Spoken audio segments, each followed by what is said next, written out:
कि किसी भी संस्कार को हम पूरी तरह जड़ से कैसे समाप्त करें?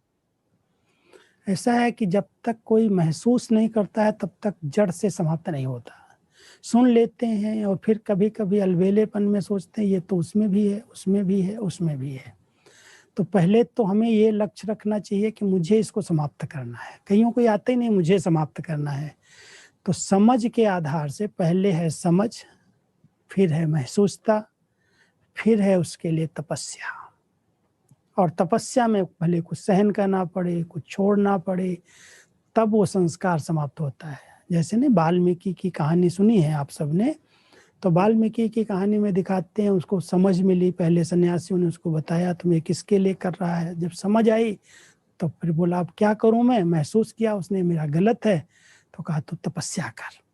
और तपस्या भी ऐसी किया उसने, तो कहते हैं जो उसके घर उसके शरीर पर बाल बन गए, दीमक ने घर बना लिए। और जब बहुत कठिन तपस्या की तब उसको वरदान मिला और बुद्धि सहन किया उसके अंदर, बहुत तपस्या की कड़ी, फिर उसको वरदान मिल गया जो इतना अच्छा रामायण लिख दिया, बुद्धि का वरदान मिल गया।